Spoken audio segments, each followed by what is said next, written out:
breaking news. This is Eyewitness News at 11 a.m. We are breaking news with a police chase in the Wilmington area just moments ago on our streaming channels. The officers in pursuit here were able to throw down a spike strip, and you can see on the driver's side there is no air in the tire on the front or the back. Scott Reif is in Air 7 HD, and Scott, this suspect still not showing a willingness to stop. Absolutely not. Into oncoming traffic, swerving into vehicles he's coming head-on with.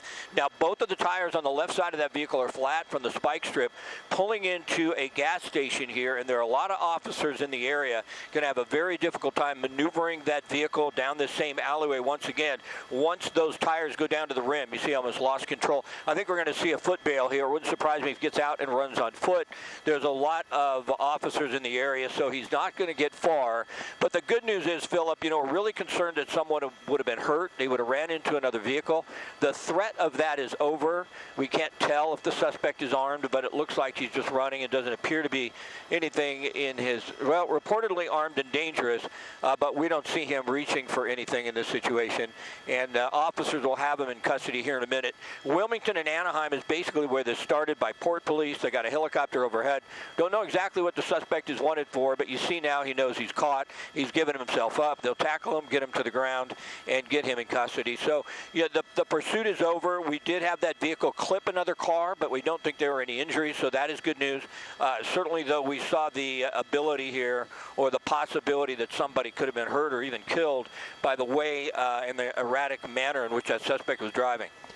Well, and we saw even his desperation, even in the last moment where he turned to officers and appeared to put his hands up, then went immediately to his waistband to lift up his shirt, possibly, or whatever, but they were able to quickly get on him. But, Scott, I mean, his erratic behavior throughout the entire chase, he was into oncoming traffic. Now you have crowd gathering there to the right there, but he was into oncoming traffic. He was hitting the culverts in the street, and it just was shocking that he didn't lose control of his vehicle with the way he was driving.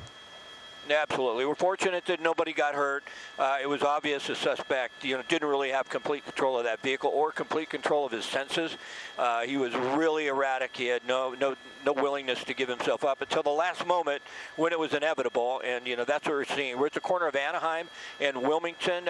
In the Wilmington area, the suspect is in custody. And as I mentioned, one vehicle was clipped, but fortunately, we don't think anybody's been injured in this pursuit. Okay. Scott, we see the officers now have the suspect cuffed. They're now in the manner of crowd control, trying to get some of the folks backed off. We do see a woman holding her child as she's videotaping it. So the behavior of the onlookers, we're going to try to make sure the police are able to control that as well. But this seems to be over, and the investigation will continue as to initially what charges this person faces. Beyond the driving charges, we aren't really positive why this pursuit began in the first place, but it maintained mostly in the Wilmington area. As Scott mentioned, dipped into Torrance for a brief moment. But this chase is over. So, Scott, we'll continue to follow this. I know you'll provide us any updates as we get them. Hello, I'm Mark Brown. Get more great ABC7 content by clicking the subscribe button for our YouTube channel, and download the ABC7 Los Angeles streaming app on Fire TV, Android TV, Apple TV, and Roku to watch on your TV.